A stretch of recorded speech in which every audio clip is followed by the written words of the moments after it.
எல்லாருக்கும் ஆசிரியர் தின வாழ்த்துக்கள். பல மகான்கள் நமக்கு ஆசிரியர்களாக இருந்து நிறைய நல்ல விஷயங்களை நமக்கு சொல்லி கொடுத்துட்டு போயிருக்கா. இன்னைக்கு நம்ம பார்க்க போகிறது யோகி ராம் சுரத்குமார் அவர்களுடைய திவ்ய சரித்திரம். யோகி ராம் சுரத்குமார் அவருடைய அவதார நோக்கங்கிறது நம்ம கொஞ்சம் ஆழமாக புரிஞ்சுக்கணும். மகான்களும் அவளுடைய குருமார்களும் நமக்கு ஏதோ ஒரு செய்தியை சொல்லி கொடுத்துட்டே இருக்கா. யோகியோட வாழ்க்கையில் நேரடியாக பெரிய பாதிப்பை உண்டு பண்ணினவா பகவான் ரமண மகரிஷி, அரவிந்தர், பப்பா ராம்தாஸ், ஜே கிருஷ்ணமூர்த்தி, ஞானானந்தர், இவா எல்லாமே. அவளோட சரித்திரத்தை எல்லாம் வரிசையாக நம்ம பார்த்துட்டே வந்தோம். அவளாம் எப்படி யோகியை பாதிச்சான்னு. இவா எல்லாரும் சமூகத்தில் எந்த வேலையை பண்ணினாலோ அதையே யோகி ராம் சுரத்குமார் தன்னோட பிச்சைக்கார கோலத்திலேயே பண்ணினார். நம்மளோட தினசரி வாழ்க்கையில் நம்ம அனுபவிக்கக்கூடிய துன்பங்கள், துயரங்கள் இதெல்லாம் தீர்க்கிறத தவிர நம்மளோட வாழ்க்கையில இருந்து நம்மளை ஆத்ம தரிசனத்தை நோக்கி நம்மளை செலுத்துறது யாரு அப்படின்னா இந்த மாதிரி யோகிகள் தான். யோகி ராம் சுரத்குமார் அடிக்கடி ஒரு விஷயத்த சொல்லுவார். My father only exist, nothing else, nobody else அப்படிம்பார்.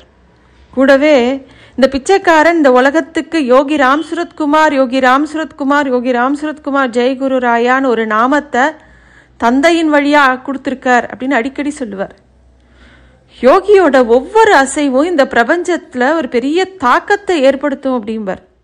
தன்னோட தந்தை சொல்கிறத தவிர வேற எதுவுமே தான் செய்யறதில்லை அப்படிங்கிறத அடிக்கடி சொல்லுவார். அவர் கையில் சிகரெட் இருந்தது கூட ஏதோ ஒரு தந்தையோட வேலையை செய்யறதுக்காக தான் வச்சுட்டு இருக்கிறதாவும் அதை பற்றி சொல்லும்போது சொல்கிறார். ஏன்னா அந்த ஞான அனுபவத்துக்கு முன்னாடி சிகரெட்டை முழுமூச்சாக வெறுக்கக்கூடியவர் இவர். சிகரெட்டை பற்றி பார்க்கும்போது அது ஒரு கெட்ட பழக்கமாக பார்த்தவர். இந்த ஞான அனுபவத்துக்கு முன்னாடி தன்னோட தந்தை ஏதோ ஒரு காரணத்துக்காக இந்த பழக்கத்தை கொடுத்துருக்கார் அப்படிம்பார். அதனால் நம்ம சாதாரணமாக எல்லாரையும் பார்க்குற மாதிரி யோகியை பார்க்க முடியாது. இதெல்லாம் புரிஞ்சுக்கிறதுக்கு நமக்கு ஒரு பெரிய பக்குவம் வேணும். இல்லாட்டா விசிறி சாமியார் சிகரெட் குடிக்கிறாருன்னு நம்ம பேசிடுவோம். யோகி ராம் சுரத்குமாரோட தரிசனமே நமக்கு போதும். சில பேர் அவரை தரிசனம் பண்ணலையே, அவரை பண்ண முடியாதவா எல்லாருக்கும் ஒரு துக்கம் இருக்கும். யோகியை நம்ம தரிசனம் பண்ணலையே, அவர் காலத்தில் நம்ம இருக்கலையே அப்படின்னு. அவருடைய சரித்திரத்தை கேட்டாலும், இப்போ அவருடைய ஆசிரமத்துக்கு போனாலும், இல்லை அவருடைய நாமத்தை சொன்னாலே போதும், அதுவே அவரோட அனுகிரகம் நமக்கு பரிபூர்ணமாக இருக்கும். ஏன்னா யோகியை தரிசனம் பண்ணலையே அப்படிங்கிற குழப்பமே வேண்டாம். யோகிங்கிறவர் எப்பவும் இருக்கார், இப்பவும் இருக்கார். அதுதான் நம்ம புரிஞ்சுக்கணும். 1975 வருஷம் யோகி தன்னோட பகல் பொழுது முழுக்க திருவண்ணாமலை ரயில்வே ஸ்டேஷன் பின்னாடி இருக்கக்கூடிய ஒரு புன்னை மரத்துக்கு அடியில் தான் இருப்பார். அந்த நிழலில் தான் உட்காண்டிருப்பார். அப்போ அவருடைய கூட சில பேர் இருந்தால் அவருடைய உதவியாளர்களாக, அதில் தலைமையானவர் பெருமாள் சடையன் அப்படிங்கிறவர். அவளோட சேர்ந்து ஜார்ஜ், ஜெகநாதன், துரை, திர்சங்கு அப்படின்னு 4 பேர் இருந்தா. இந்த 5 பேரும் எப்பவும் யோகியோடையே தான் இருப்பாள். பகல் பொழுதில் பக்தர்கள்லாம் யோகியை புன்னை மரத்தடியில் வந்து தரிசனம் பண்ணுவா. சாயந்தரம் 5 மணிக்கு மேலே யோகி தன்னோட உதவியாளர்களோட கிளம்புவார். யோகி எந்த பொருளையும் தூக்கி போடுறது கிடையாது. அவருக்கு வந்த கடிதங்கள், ஆங்கில தினசரி பத்திரிகைகள், கந்தலா போன உடைகள், அவர் யூஸ் பண்ணின பழைய சிரட்டைகள் எல்லாத்தையுமே ஒரு சாக்கு மூட்டையில் கட்டி வச்சிருப்பார். அது அந்த உதவியாளர்கள் யோகி எங்கெல்லாம் போகிறாலோ கூடவே தூக்கின்னு போவா. இந்த ரயில்வே ஸ்டேஷனில் ரயில்வே ட்ராக் வழியாக அவள் நடந்து போகும்போது அந்த கீழே இருக்கக்கூடிய அந்த தண்டவாளத்துலாம் கருங்கற்கள் நிறையா இருக்கும். இவெல்லாம் யாரும் செருப்பு போட்டுக்க மாட்டா. அந்த கூரான கற்கள்லாம் அவள் காலில் குத்தும். ஆனால் அவள் பாதங்கள்லாம் நல்லா வலுவாக இருக்கும். ஆனால் யோகியோட பாதங்கள் ரொம்ப சாஃப்டாக இருக்கும். செருப்பு இல்லாமல் நடந்தால் கூட ரொம்ப மிருதுவாக இருக்கும். கையில் விசிறி, சிரட்டை, நிறைய மயில் பீலிகளை ஒன்றா கட்டப்பட்ட ஒரு அழகான கொத்து, ஒரு விரல் பருமனுள்ள ஒரு 2.5 அடி நீளமாக இருக்கக்கூடிய ஒரு குச்சியோட யோகி தன்னோட பரிவாரங்களோட வேகமாக நடப்பார். பல நாட்கள் யோகி வெறும்ன தண்ணீர் மட்டும் குடிச்சிட்டு அவர் பாட்டுக்கு கோவிலை நோக்கி நடக்க ஆரம்பிச்சுடுவார். ஒரு நாள் சாயந்தரம் யோகியை பார்க்க வடக்கத்திய சன்னியாசி ஒருத்தர் வரார். அவர் வந்து யோகியை பார்த்து கேட்குறார், நீங்கள் எப்படி இங்கே இருக்கீங்க, எல்லாரும் ரொம்ப தொந்தரவு பண்ணுறாங்களே அப்படின்னு கேட்குறார். யோகி அவரை பார்த்து பெரிய சிரிப்பு சிரிக்கிறார். அந்த கம்பீரமான கோவிலோட தூணில் சாஞ்சிண்டு ஒரு சக்கரவர்த்தி மாதிரி காலை நீட்டிண்டு ஹிந்தியில் பதில் சொல்கிறார். இங்கே இந்த பிச்சைக்காரன் ரொம்ப பெருமையோடு வாழறான். மக்கள் வரா, என்னை வணங்குறா, உணவு கொடுக்குறா, புத்தாடை கொடுத்து ரொம்ப சந்தோஷப்படுறா. இங்கே இந்த பிச்சைக்காரன் ரொம்ப பெருமிதத்தோடு வாழறான். இங்கே உஷ்ணமும் இல்லை, குளிரும் இல்லை. இதமான இந்த தட்ப வெப்பத்தில் இந்த பிச்சைக்காரன் என் தந்தையோட கம்பீரத்தோட பெருமையோடு வாழறான். என் தந்தை பல காரியங்களை பக்தர்களுக்கு பண்ணிட்டு அந்த பெயரையும் புகழையும் இந்த பிச்சைக்காரனுக்கு கொடுக்குற. பக்தர்களும் இந்த பிச்சைக்காரனோட பெயரை உச்சரித்து சந்தோஷப்படுறா. சுவாமி, இங்கே இந்த பிச்சைக்காரன் பெருமையோடு வாழ்ந்துட்டு இருக்கான் அப்படின்னு ரொம்ப கம்பீரமாக சொல்கிறார். இந்த வடக்கத்திய சன்னியாசி இதை கேட்டுட்டு எதுவுமே சொல்லாமல் எழுந்து நிற்கிறார். யோகி அவருக்கு ஒரு வாழைப்பழத்தை பிரசாதமாக கொடுக்குறார். அந்த சன்னியாசி அந்த இடத்த விட்டு போயிடுறார். அப்போது அங்கே யோகியை பார்க்க ஒருத்தர் வந்திருக்கார். அவர் ரொம்ப கலங்கி போய் சோர்ந்து போயிருந்தார். ரொம்ப சில மாதங்களாகவே அவருக்கு யோகியை தெரியும். ஒரு உறவினர் சொன்னதுனால யோகியை பார்க்க வந்திருந்தார். அந்த உறவினர் தான் யோகியை அறிமுகம் பண்ணி வச்சார். சுவாமி, இவர் பேர் பார்த்தசாரதி அப்படின்னு அறிமுகப்படுத்தி வைக்கிறார். யோகி அவரை உத்து பார்க்குறார். யோகி ராம் சரத்குமார் அப்படிங்கிற ஞானியோட சரித்திரத்தை அமரகாவியம் அப்படிங்கிற நூலையும் நிறைய நூல்களையும் எழுதின பார்த்தசாரதி தான் அவர். அவர் வந்து அவருடைய பிரபாவங்களை, யோகியோட பிரபாவங்களை அவர் மூலமாக நம்ம தெரிஞ்சுக்கணும் அப்படின்னா அந்த யோகியோட சரித்திரத்தை, அந்த அமரகாவியத்தை நம்ம படிக்கணும். அதிலிருந்து சில சம்பவங்களை தான் இதில் நம்ம பார்க்க போகிறோம். ஒரு பெரிய துக்கத்திலிருந்து, ஒரு பெரிய இடர்லிருந்து அவருடைய வாழ்க்கையை நினைக்க முடியாத உயரத்துக்கு யோகி உயர்த்தினர். யோகிக்கு இருக்கக்கூடிய எத்தனையோ முக்கியமான பக்தர்களில் இவர் ரொம்ப முக்கியமானவர். இவரோட வாழ்க்கையில் நிறைய சம்பவங்கள் நடந்தது. இங்கே இந்த பார்த்தசாரதி தன்னை பற்றி அந்த புத்தகங்கள்லாம் குறிப்பிடும்போது அவன் அவன் அப்படின்னு தான் தன்னை குறிப்பிட்டு எழுதியிருக்கார். யோகி முன்னாடி அந்த பார்த்தசாரதி நிற்கிறார். வாழ்க்கையில் ஏமாற்றங்களும் தன்னோட முட்டாள்தனமான முடிவுகளால் ஏற்பட்ட கடன் சுமைகளையும் தோல்விகளையும் வேதனையும் அவரை ஒரு பைத்தியம் மாதிரி ஆக்கி வச்சிருந்தது. அவர் யோகி முன்னாடி நிற்கிறார். உறவினர்கிட்ட பணம் கடனாக கேட்க போன இடத்துல யோகியை பற்றி அவரோட அந்த ரிலேஷன் சொல்ல அவர் வந்து யோகி கிட்ட அந்த பார்த்தசாரதியை கூட்டின்னு வந்திருக்கார். யோகி கிட்ட ஆரம்பத்தில் அவர் தன்னோட மேதாவித்தனத்தை காட்டி பேசி எப்படியாவது கவரணும்னு நினைக்கிறார்.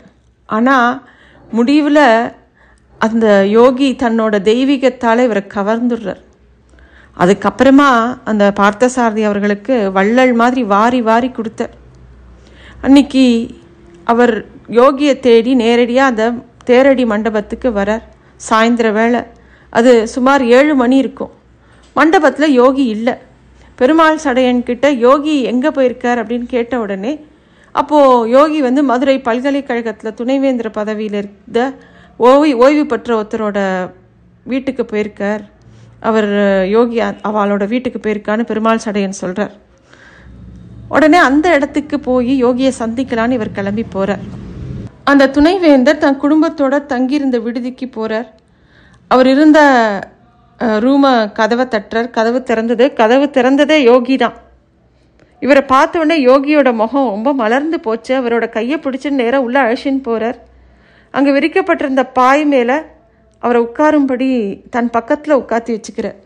துணைவேந்தர் ஒரு பக்கமும் அவர் ஒரு பக்கமும் யோகி நடுவுலையுமா அந்த பாயில் உட்காண்டிருக்கா. எங்கேருந்து வர அப்படின்னு யோகி விசாரிக்கிறார். இவர் அதுக்கு உண்டான பதிலை சொல்கிறார். எப்போ சாப்பிட்ட அப்படின்னு கேட்குறார். அதுக்கு இவர் எந்த பதிலும் சொல்லலை, மௌனமாக இருக்கார். ஏன்னா காலையிலேருந்து அவர் ஒன்றுமே சாப்பிடல. அவருடைய பிரச்சனைகள்னால அவரால் எதுவுமே சாப்பிட முடியல. அம்மா, இவனுக்கு ஏதாவது சாப்பிட ஏதாவது கொடுப்போம் அப்படின்னு யோகி சொல்கிறார் அங்கேருந்து அம்மையார்கிட்ட. ஆனால் பார்த்தசாரதி அவர்கள் வந்து எனக்கு சாப்பாடெல்லாம் வேண்டான்னு மறுத்து விடுறார். ஏன்னா அவருக்கு மனசில் அவ்வளோ துக்கம் இருந்தது. அங்கேருந்து அந்த அமைதியான ஆனந்த சூழ்நிலையை அவருக்கு பிடிக்கலை. அவர் வாழ்க்கையில் அவருக்கு அவ்வளோ துன்பம் இருக்கும்போது மித்த எல்லாரும் சந்தோஷமாக பக்தியோட பரவசமாக இருக்கிறது அவருக்கு ஏதோ கோபமாக வந்தது. யோகி அப்போ அங்கேருந்து ஒரு பெண்ணை பாட சொல்கிறார்.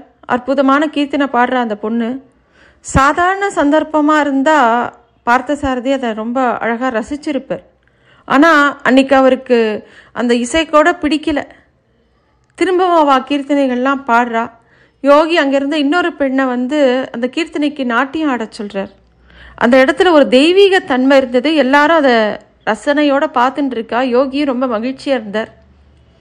பார்த்தசாரதிக்கு என்னமோ அங்கேருந்து எங்கேயாவது ஓடி போயிடலாம் போல இருக்குது.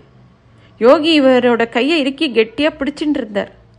இசையும் நாட்டியம் முடிஞ்சதுக்கப்புறம் யோகி அவர்கிட்ட பேச ஆரம்பித்தார். அவர் வெடுக்குன்னு தன்னோட கையை எடுத்துட்டு அங்கேருந்து உதறிட்டு கிளம்பணும்னு நினைக்கிறார். யோகி பார்த்தசாரதியே பார்த்துட்டு இருக்கார். சுவாமி, எனக்கு உடம்புக்கு முடியல, நான் போகணும் சுவாமி அப்படின்னு யோகியை பார்த்து சொல்கிறார். இன்னும் கொஞ்ச நேரம் இங்கே பிச்சைக்காரனோட இருக்கலாமே அப்படின்னு ரொம்ப கருணையோட யோகி சொல்கிறார். இல்லை சாமி, நான் போகிறேன் அப்படின்னு அவர் பிடிவாதமாக சொல்கிறார். சரி போகலாம், போயிட்டு வரலாம் அப்படின்னு சொல்லி யோகி அவரை அனுப்பி வைக்கிறார். அங்கேருந்து அந்த இடத்துலேருந்து புறப்படுறார் பார்த்தசாரதி. தான் தங்கியிருந்த அந்த விடுதியை நோக்கி போகிறார். அவருக்கு போகும்போது ஒரே கோபமும் அழுகையுமா மாறி மாறி வந்தது. யோகி அவருடைய குறைகள் எல்லாத்தையும் கேட்டு அப்போவே அவருக்கு எல்லா துயரங்கள்லேருந்தும் முடிவு கட்டிடுவார் அப்படிங்கிற நம்பிக்கை அந்த நிமிஷம் போயிடுது.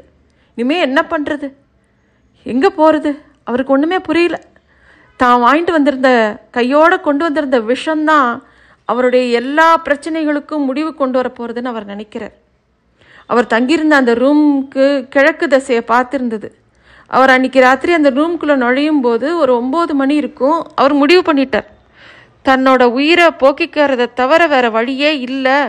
அவர்கிட்ட பணம் இல்லை, எந்த உறவும் அவர் உண்மையான அன்போடு ஏற்படுத்திக்கவும் இல்லை. எல்லாத்துலேயும் ஒரு அலட்சியம், எப்போவும் ஒரு அகங்காரம் இருந்தது.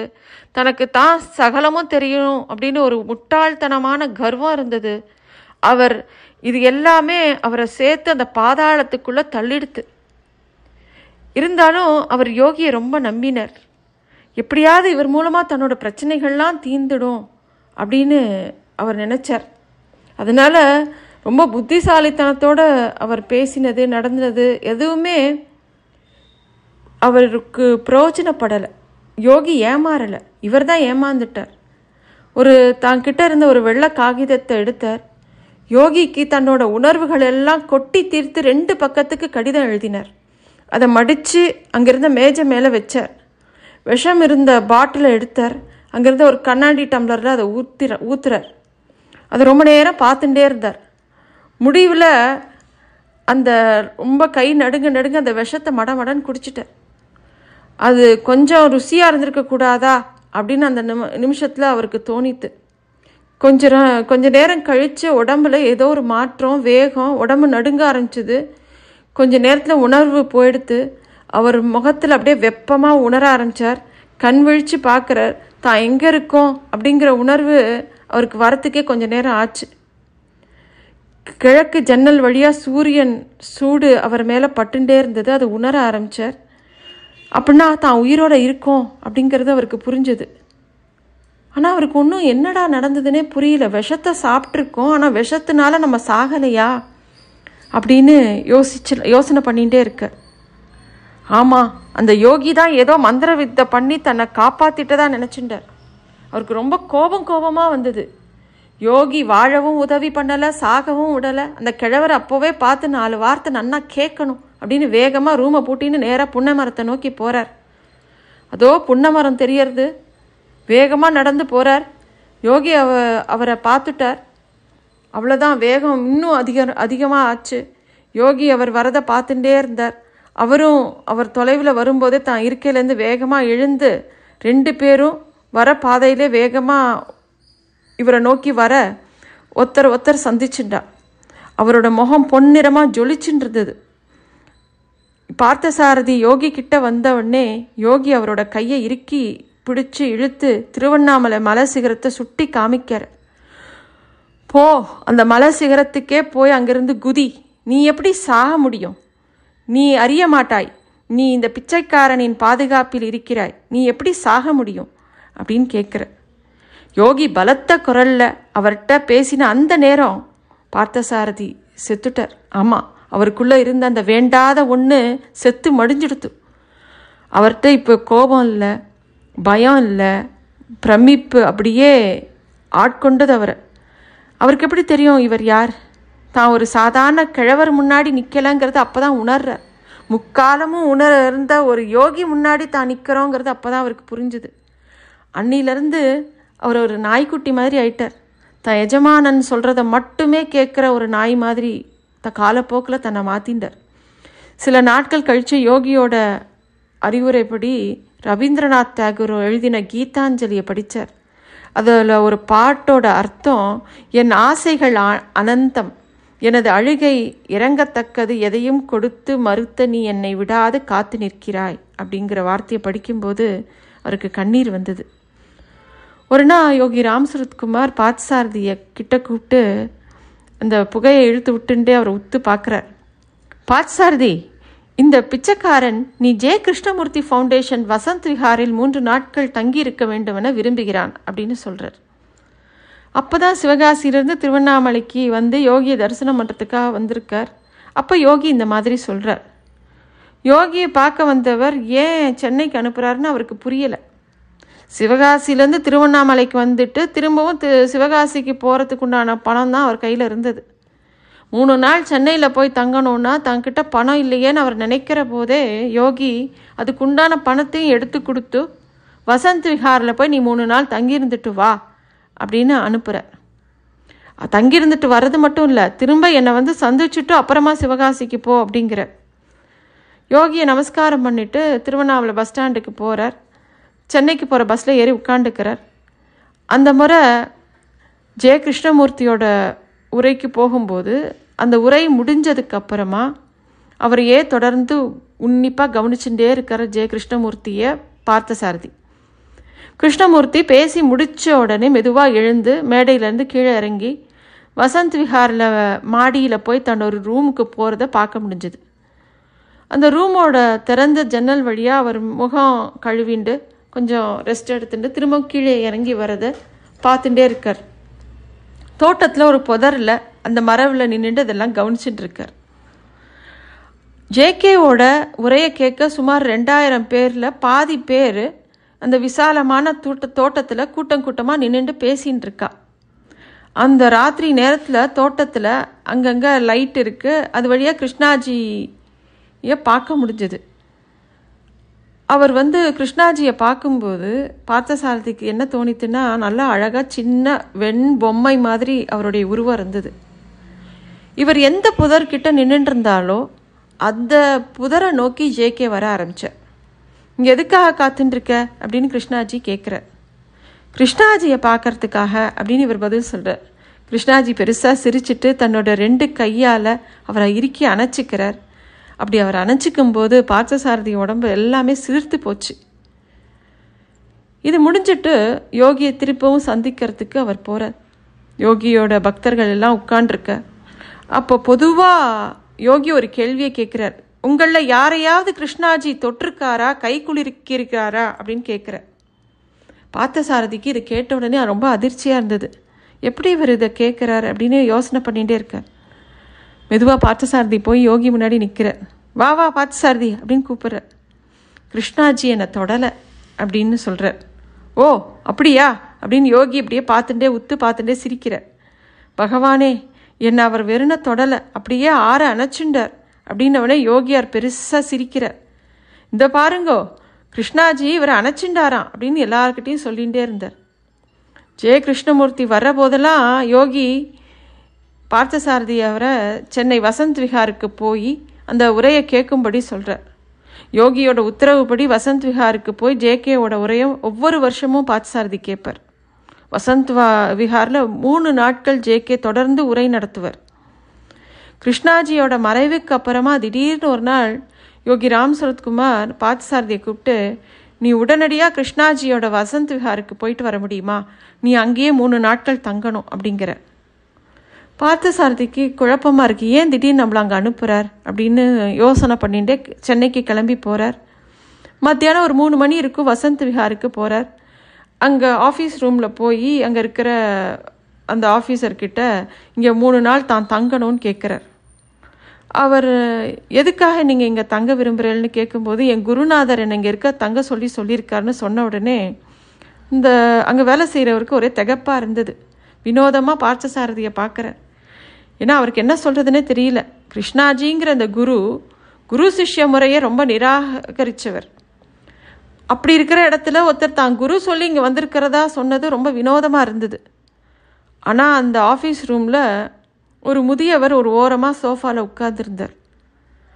அவரை பார்த்தசாரதி ஏற்கனவே தெரிஞ்சு வச்சுருந்தார். ஏன்னா அவர் தான் அந்த வசந்த் விஹாரோட நிர்வாகத்தில் இருந்தவர். அவர் தன்னோட இளம் வயதிலிருந்தே கிருஷ்ணாஜியை தன் வாழ்நாட்கள் முழுக்க பின்பற்றினவர்.